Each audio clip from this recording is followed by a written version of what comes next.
Okay, welcome back to another episode of Third and 23. I'm your host Alex, here to talk college football. Here we're going to cap for the NCAA season. We're going to talk about the games that happened, how my picks went, how my predictions went, as far as overall and watching this. Tune in and if you're curious how a game ended up for you, if you were had that game on your parlay.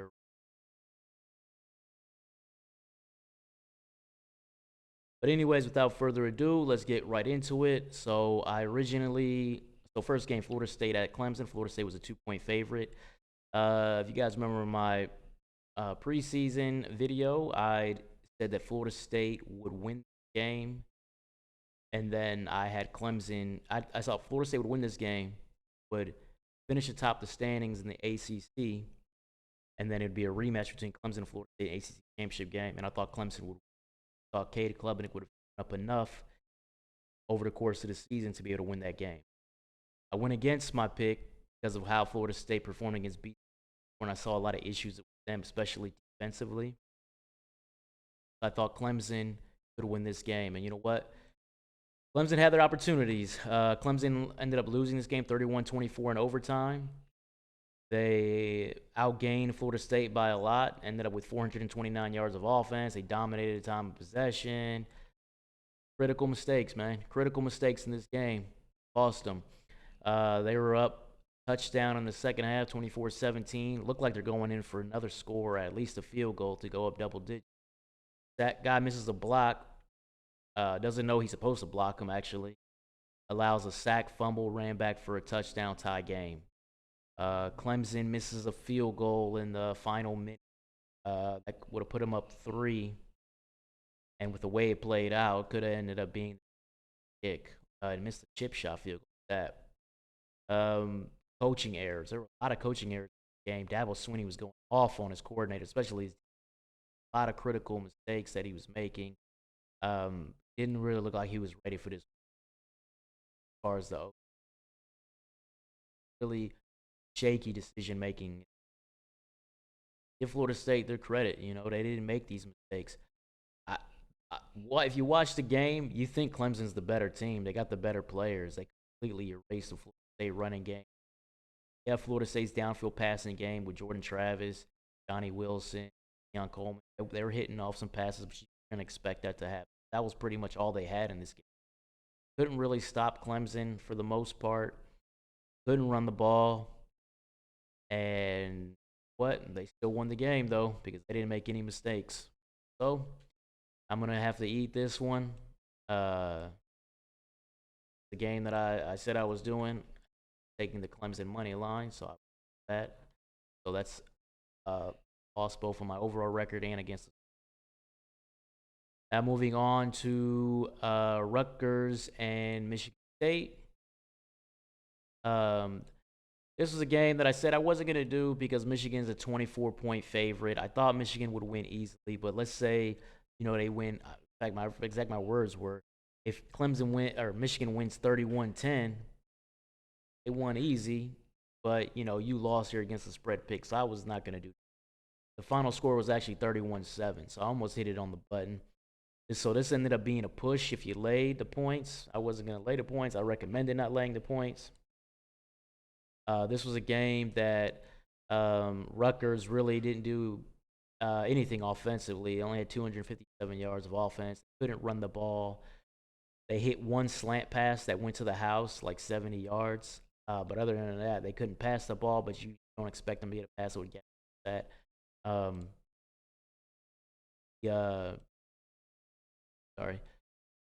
Defensively, Rutgers, Michigan on the other side and getting 400 plus yards, and they're just grinding away. They had 30. They controlled the clock for 36. They're just grinding away. Game, milking the clock, running the ball. Had over 200 yards rushing. JJ 15 for 21, 214 and a touchdown. He didn't have a big game, but he's just controlling the game. But he's game managing in a way that's not a slight against actually game managing, controlling this game, and making sure that Michigan come out with a win. They were never really threatening this game. They won 31-7, and if you laid the points, unfortunately you pushed. Doesn't go against you, right? Hopefully you guys money line like I did. That was an easy. All right, Auburn at Texas A&M. Now, I whiffed with Texas A&M earlier this season again in the Miami game, but I was going to give the Aggies another shot because I think Texas A&M is a very good team. I don't think they will make the college football playoff, but I think they're a team that can end the season in the top 10. I think they're that good. They're playing an Auburn team that with Hugh Freeze, they're not really they're figuring themselves out. Hugh Freeze is going to get a mulligan for got to get his guys in, trying to get through, right? So Texas A&M was a 9-point favorite at home. I laid the 9. I recommended laying the 9 in this game. This was a game where it started out slow. It was like 6-3 for a good while. Connor Wegman wasn't really looking that good. He was 8 for 14, 70 yards, and then he hurt his ankle. Then the backup came in, Max Johnson. I've always been a fan of Max Johnson ever since he was a freshman at LSU. Played well there. He's played well since transferring to Texas A&M. I have no idea why guys don't want him to be the starting quarterback because he always looks good. He's a big quarterback. He can run better than you think. Accurate. Sometimes he has his moments of inaccuracy, but I mean, every quarterback does.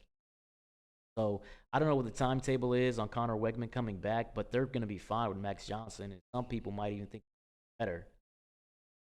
He basically played the second half only, and he went 7 for 11, a buck 23 touchdown. Really sparked Aggies to get the W. This was a game, so against the spread, he Max Johnson comes in and gives them the spark. They're up 20-3. Hey, they're cruising along. I mean, Auburn, it took till some point in the fourth quarter before they even cleared 100 yards of offense. So it's 20-3, and this is what happens. Another fumble return for a touchdown, right? You're sitting pretty on your lane, the 9. All of a sudden, the A&M running back gets stripped in Auburn territory. Like, they're going to score again. Gets stripped, hoop and score, and now it's 20-10 in a game that Auburn had no business even being in. So now you're sweating bullets if you laid the 9. Auburn ended up getting the ball back. Had some decent runs on that play. They actually ran the ball okay with Brian Petit and Jarquez Hunter. They actually ran the ball pretty decent for rushing. But that drive ended up stalling out. A&M hits a home run running play and then scores, and they're up 27-10. And now you're okay. But there, just a moment there, you were like, oh my goodness. I laid the 9, and now I might lose. These stupid scores, man, they get you sometimes. But thankfully, they didn't get us here. This was a hit, both in overall and against the spread. And I hope you guys end up doing that. I'm telling you guys, these Aggies, we'll see how the spreads look as the season goes along. But, I mean, they are better than what their ranking is I think they laid an egg against Miami. And I think they're just a much better team than what you think. And Miami might be a better team than we all think because Miami looking good. So we'll see. On to Colorado, Oregon, the hype game of the weekend. Everybody wants to talk about Coach Prime. You guys been watching this, I'm a fan of Coach Prime, but this was a game that I did not think they don't have the horses to win the game. I actually said I will stay away from this game. I won't lay to 21 because it's a lot of points, but it was a game. I said that I said there's a chance that Colorado might not cover, right? I didn't want to do it. I didn't think this game was going to be that close. I didn't think it was going to be 42-6 either, which is ended up what happened. Oregon won 42-6. They just basically blitzed this team from the jump. Ran away with this game from the very beginning. Oregon had over 500 yards offense. Bo Nix, 28 for 33, 276, and 3 touchdowns. Receivers and running backs, they were getting a ton of yak. Oregon's got a lot of electric skill position players. Troy Franklin is kind of, separating himself as like the lead dog in the group. He's very good, very fast. He got a lot of guys who are explosive, both at running back and receiver. So tough to contend with. Got a Colorado team that defensively they've had issues all season, and they kind of got exposed for that again. Game, they couldn't slow down this attack at all. And then offensively, Shador Sanders couldn't really, he couldn't keep pace with this Oregon attack. He got sacked 7 times, was under pressure all game, and like I've said many times, Colorado can't run the ball. They either don't have a running back, the O-line can't open holes, or they're just not committed to it, or they just don't have good run design. Whatever it is, Colorado can't run the ball. They haven't been able to run the ball all season. And I don't know, that's something they're gonna have to figure out, because that's gonna be a big problem for them.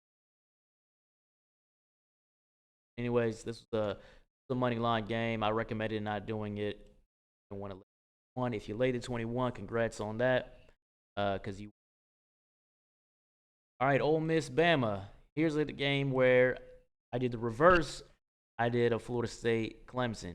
This was a game where I said it in the preseason. I don't know if I officially said it, but I really thought Ole Miss could win this game in Bama. I thought finally Bama is going to be a weaker team. I said it all off season, and this is probably the worst Bama team under Nick Saban since his first year, right?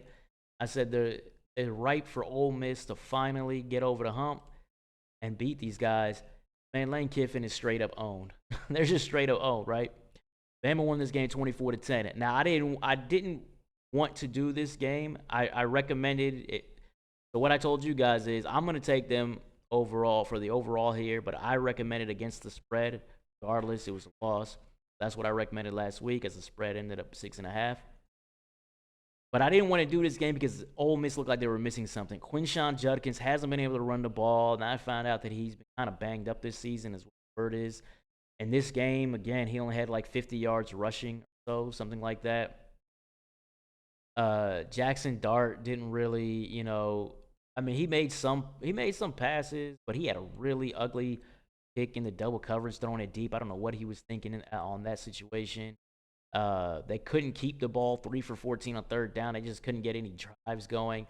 And they only had what did they have? They had about 300 yards of offense, and probably at least half of that was probably in the last 15 minutes. All the lift. The Bama defense pretty much dominated from the jump. Jace McClellan had a good game in this one. And Jace McClellan, I've said many times, I don't think typical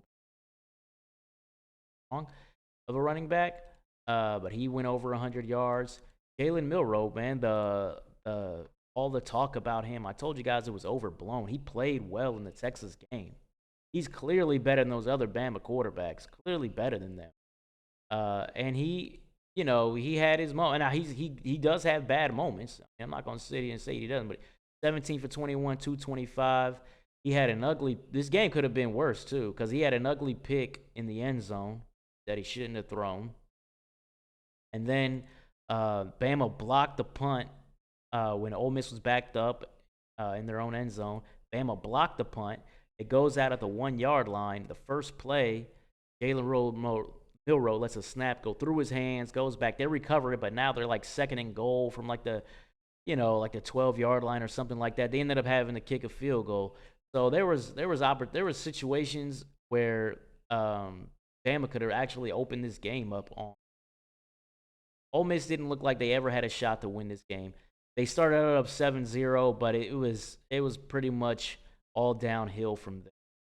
So this is a whiff, and this doesn't look good for Ole Miss going forward. If they don't get Quinshon Judkins able to run the football, that's going to really hurt their offense, because their defense, I think, is good, okay, decent, right? You could say that.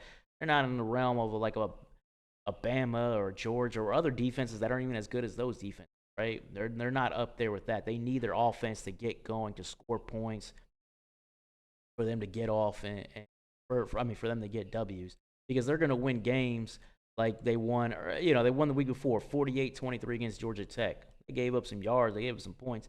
That's how Ole Miss is going to win games. So if offense isn't working, it doesn't look good for them, and they really got to get the track, right? So, anyways, UCLA, Utah. This is a game that I told you I'm gonna stay away from. It closed at 4, and I said I'm gonna stay away from it because I don't know if Cam Rising is playing or not. Man, this looked like it came down to like a game time decision almost. So Cam Rising didn't play in this game. They again went with Nate Johnson.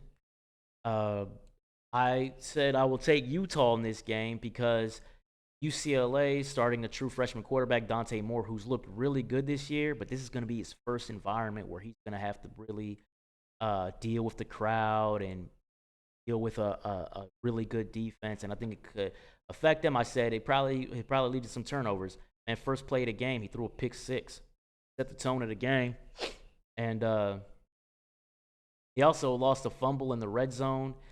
Got sacked 7 times. I mean, they had him rattled, right? They had him rattled. The Utah defense is for real. These guys are cooking. These guys are balling. And they're really helping out the Utah offense, which can't do it really that well, right? Without Cam Rising, Nate Johnson. Again, these guys had, without Cam Rising and led by Nate Johnson, these guys had 219 yards of offense. Nate, 9 for 17, 117 game. He had one good drive, really. JaQuindon Jackson, by the way, a running back who stepped up a couple weeks before, looked like you got a running back because with Mike Bernard going down, he looked good, and then he got hurt early in this game. We don't know how long he's going to be out. They had to go to Jalen Glover.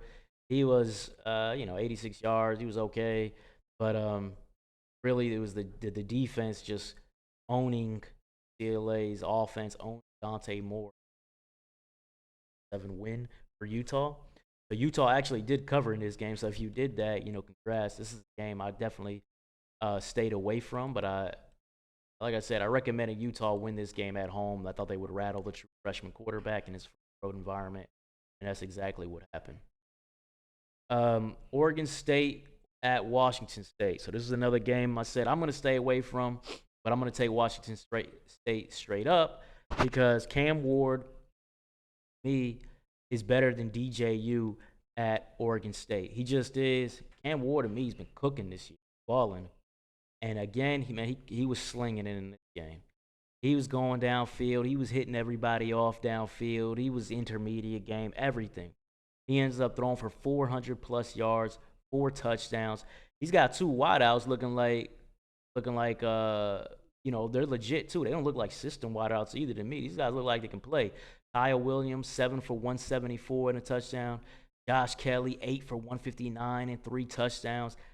Cooking the Oregon State secondary. And I told you guys in the prediction video, these Oregon State DBs, they were getting hit off in the week before against, who was that? San Diego State. They looked like they were getting hit off by the hit off downfield by the San Diego State receivers. They had nothing for it, which is why I decided to take Cam Ward and Washington State. These guys don't really run the ball, so that didn't really matter. But the few times they ran it, they actually ran it effectively, so that kept Oregon State on their heels. They actually up kind of in the fourth quarter. I think they were up like 17 or something at one point in the game, and then DJU and these guys got going, try to get Mount to come back, ended up falling short. Obviously, these too late, but he wasn't that DJ wasn't that great. He only completed 50% of his passes. He was under a lot of pressure too. But Oregon State was able to run the ball. They ran the ball really well. Deshaun Fenwick and Damian Martinez both had some really solid days. Guys went 242. So that's what really, kept them, within striking distance was that ground attack, but it wasn't enough to deal with the explosiveness of Washington State offense. And don't look out. I mean, look out for this. When we get to it. I mean, I really hope nothing. I don't want to jinx anybody. I don't want anybody to get injured. Man, that Apple Cup this year with Cameron Ward against Michael Penix, with these guys, Kyle Williams and Josh Kelly, those guys, Jalen Pope, Roma Dunze. Man, that Apple Cup is going to be crazy. So I can't wait for that. That's at the end of the year, so we'll talk about that once we get there. But Washington State ended up winning this game 38-35. So if you went with my pick on the money line, I said I wouldn't do this game, but if you went with my pick on the money line, congrats on that because you hit on that one. Underdog money line at that too, so enjoy the extra cash. All right, Arkansas at LSU. This is a game, another game I said that I won't do because 17.5, I thought that was a little high, right? I thought that was a little high. I said KJ Jefferson's a good enough QB to where he, unlike Will Rogers at Mississippi State, KJ Jefferson is going to actually test that LSU secondary downfield. And I thought, I'm going with LSU. There's no doubt in my mind LSU's going to win this game. But 17.5, I thought KJ Jefferson was a playmaker. I thought he'd make some plays this game. And that's exactly what happened. LSU actually won 34-31, so it was closer than what I thought it was going to be. But KJ, he went for 289, threw 3 touchdowns, another 48 on the ground. I mean, he was making plays. He was going downfield, hitting his new tight end, Luke Haas. He had 6 for 116 and 2 touchdowns in this game. And without Rocket again, so they didn't have Rocket again. I don't know if Rocket is going to play this year, Arkansas. I don't know what's going on with that. But the backup ran well when he was called upon. So Arkansas was moving the ball, man. They had 426 yards offense, 8 for 13 on third down. So they kept the chains moving. They were controlling the ball. But in the end, and this LSU offense, man, Jaden Daniels is cooking again. 20 for 29, 324 touchdowns. Malik Neighbors went off, 8 for $130. Brian Thomas went over. Had over 500 yards as a team. Right now, and Logan Diggs gives them a nice little compliment at running back too. Right now, this LSU offense is just cruising right now. They're cooking along. They didn't cover the spread, so I hope you guys didn't lay the 17.5 like I recommended. Don't touch that. But you definitely hit on the money line with LSU winning it 34-31.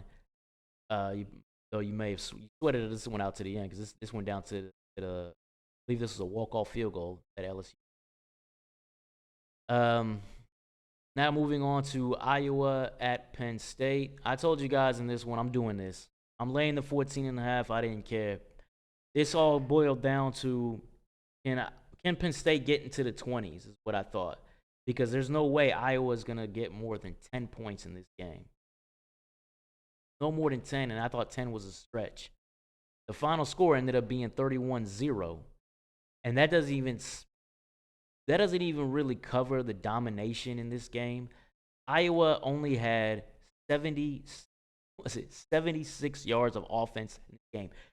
4 first downs for the game. 1 for 9 on third down. They were completely destroyed on that side of the ball. And I don't know what the hell Iowa's going to do at the end of the year.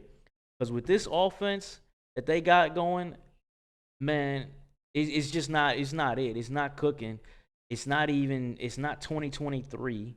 It's not even 2003. I don't know what the hell they're doing on offense. They got some kind of system for 1945 in there or something like that because that offense is complete garbage. As I always say when I talk Iowa, I never believed in Cade McNamara at Michigan. I thought he was just an average QB. He transfers to Iowa. Be fair to him. He doesn't have anybody to throw to. 5 for 14, 42 yards. He's not going to mess with Penn State anyway. Nobody to throw to. No talent on offense. No coaches with any kind of creativity to be able to move the ball in the 21st century, right? Man, this was an easy call to pick Penn State to not only win but to cover. Drew Allard for Penn State. He didn't really do much in this game. It was a lot of dink, dink, dink. He completed 25 passes, but only had 160 yards. Now he had 4 touchdowns, short touchdowns, but I mean, these guys, to give you another idea of the dominance in this game, by the way, they ran for over 200, but not a great yard per clip, but they just kept hitting the Iowa front over and over. Penn State, to show you the dominance, Penn State had 397 yards of offense. Penn State had the ball for 45 minutes in this game. When do you see a time of possession like that? You never see it. Iowa was so trash with 76 yards of offense. They also had 4 lost fumbles in the game. three by the offense. They had a punt that like touched one of their players, and Penn State jumped on it. I mean, this was just an absolute dominating performance by Penn State. Or if you want to look at it another way, it was an absolutely garbage performance by Iowa. And you'll see a lot of that from Iowa this season, I think. The defense is getting worn out, and I think there's at some point the defense has got to be sick of it, right? So this was an easy cover, 31-0. We're going to go ahead and raise the overall up, and we're going to increase our against the spread record. Okay, Texas Baylor. This was another game that I said I'm going to go ahead and lay to 16. I know it's on the road. I don't really like laying 16 on the road, but this had to do with who I believe Texas is, which is a team, if you guys remember, I had them going to the college football playoff this year, and who Baylor is with their backup quarterback, Sawyer Robinson, who has been really, really poor this season. And I don't know if they're still waiting on Blake Shapen to come back. I mean, he's supposed to come back this season, or if they're going to go to another QB, somebody else's shot, because this guy can't, or Sawyer Robinson can't get it done. But anyways, in this game, Sawyer Robertson did go 20 for 35, 203, threw a pick, just wasn't really an effective quarterback. And then he actually did get benched in this game. They put in the backup QB, who really didn't do much either. As far as Texas goes, Texas had over 500 yards of offense. We're hitting tons of big plays. 20 years, 18 to 23, 293 sub.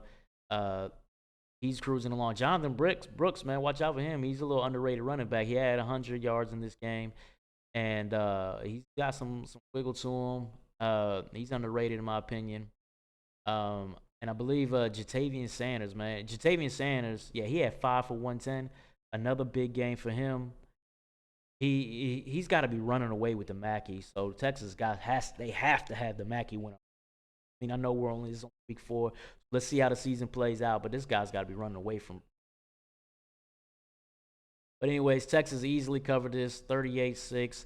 This is when I wasn't going to let the high spread deter me, because you knew that Texas was completely team, especially with Sawyer Robinson, quarterback, which I already said many times, not performing well. So this was an easy clear of the spread. Congrats to you if you went ahead and did that. 38-6 was the final. You won that. And finally, the final game, Ohio State Notre Dame. This is a game that I said I was going to do. I laid the 3.5. I thought this would be a hard-fought game, but I thought Ohio State had the skill position talent to win this game, and I thought Notre Dame's lack of talent on the outside would show itself in this game.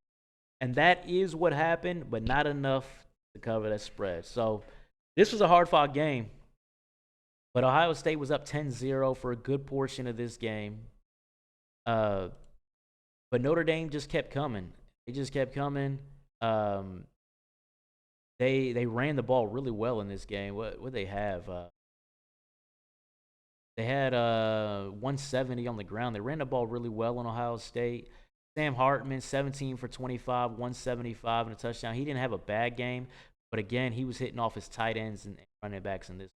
The lack of a legitimate wide receiver on the outside that can threaten good defenses. I'm not talking about just your average teams out. I'm talking about good defenses. The lack of having a legit X factor or wide receiver is what hurts Notre Dame, because if they had one guy, man, they probably would have won this game. But they needed that one guy. Defensively, Notre Dame played Ohio State really well for a majority of the game. Kyle McCord, man, I don't know what's up with Kyle McCord. He made plays late in this game to pull this out, right? He made some throws late in this game to pull this out and to get this W. And then you look at his numbers, 21 for 37, 240. But, man, sometimes, man, he just looks shook. I don't know what it is. He just looks shook out there. Like, I compare him to, we're talking about prestigious programs right now, premier teams in college football, right? So, Ohio State, Georgia. Both teams are replacing guys at QB. Georgia's replacing a 2-time national champion, right? Even though he didn't have the greatest talent in Stetson Bennett. 2-time national champion. Ohio State's replacing a first-round draft pick who's a starter for the Houston Texans right now, C.J. Stroud. Look, both of them are being replaced with blue chip quarterbacks, right? Carson Beck at Georgia, man, he's looking good, man. He's cruising. He's looking good. He's playing well. He looks confident. He's playing within the system, but he's also making plays. Man, Al McCord at Ohio State, man, he's made some plays, I guess. Hit some passes in this game, but man, he looks shook sometimes. I don't know what it is, man. I just something. He had there was a throw in this game in the middle of the field. He threw up some garbage to that Caden Stover pulled down. If you guys remember, it was when he pulled down and he took off running to the end zone for a touchdown, but he actually caught the ball with his knee on the ground. Correct call by the refs.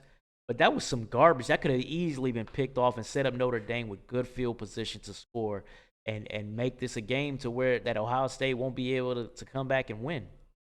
And that's what and that's eventually what happened, right? So Ohio State was up 10-0. Notre Dame fought hard, fought back, tough football, tough team, fought back to take a 14-10 lead, and then Ohio State was hitting on some clutch plays on their game-winning drive, got it down to the 1-yard line, and ran the ball in on the very last play of the game for a 1-yard touchdown run that he barely got in, but he got in.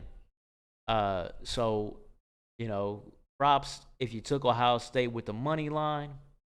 A 17-14 final doesn't clear that spread, so I got to go ahead and eat that, but I did get it overall. So that puts us at 10-6 for season. So record's not looking too bad, right? 24-11 overall if you're doing money lines only, and 10-6 against the spread. So you've been doing pretty good this season if you've been following me. I know I've been doing pretty good this season as I follow my own picks. And look forward to my Friday videos as I talk about week 5 and what my picks and predictions are going to be.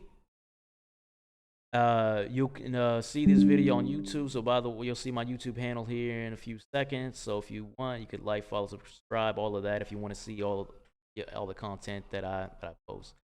Evac, thanks for the follow, by the way. I appreciate that. But that's gonna go ahead and wrap up this video, and talk to you guys on Friday.